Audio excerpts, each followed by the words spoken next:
Hey, this is Rich from Brick Digest, and I'm pleased to say that a week later than expected, this is the roller coaster. It is set 10261 and retails for £299 in the UK and $379 in the USA.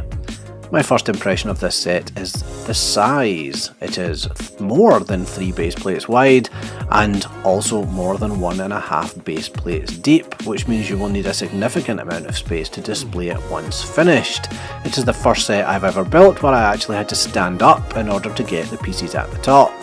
It is mostly made up of these circular 2x2 blocks, and if I'm honest, it gets a little tedious putting the thing together.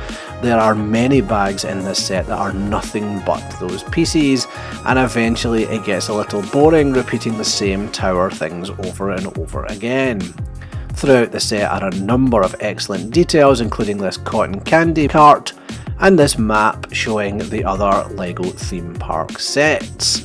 I'm less impressed, however, by the rubber bird, although I am impressed with the use of stickers throughout the set, which add an awful lot of additional extra details.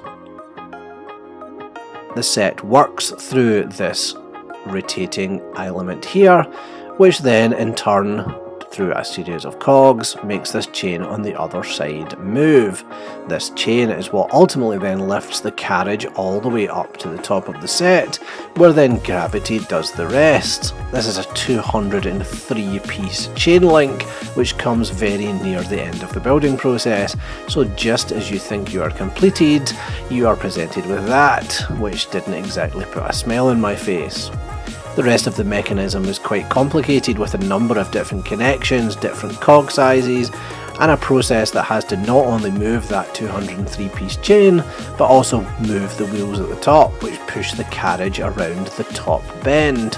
But I have to say, despite all the elements and the rubber bands and everything else that goes together, I didn't have any problems building it, and it has been a very reliable mechanism so far.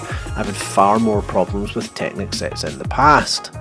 As you can see here, once the chain grabs onto the carriage, it pulls it up to the top without any issues, and then gravity does the rest. It is very well engineered and a very clever LEGO design, and if you want to pull a brake, then you can pull this out at the bottom in order to stop it going any further.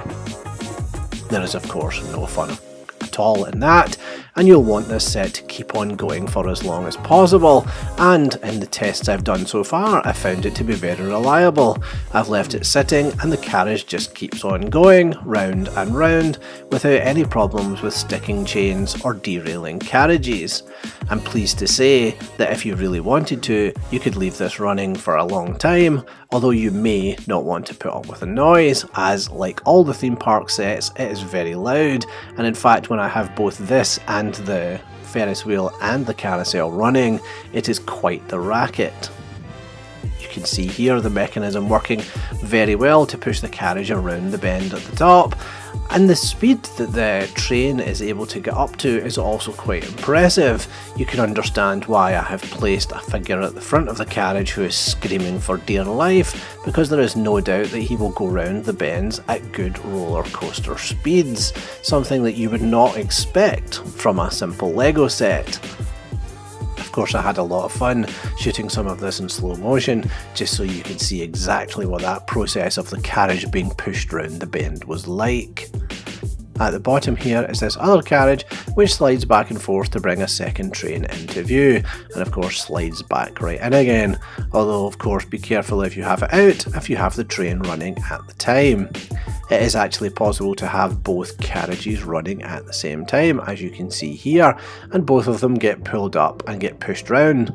Although I did notice that if you leave this running for a while, the reduced weight of the carriage without the minifigs means it actually does go slightly faster than the one with the minifigs, so eventually they will crash into each other. The best thing, of course, if you have the Ferris wheel and the carousel and you have them all motorised, is running them all together, although like I said, this is a very noisy business, although nobody can deny that the ultimate effect is fantastic.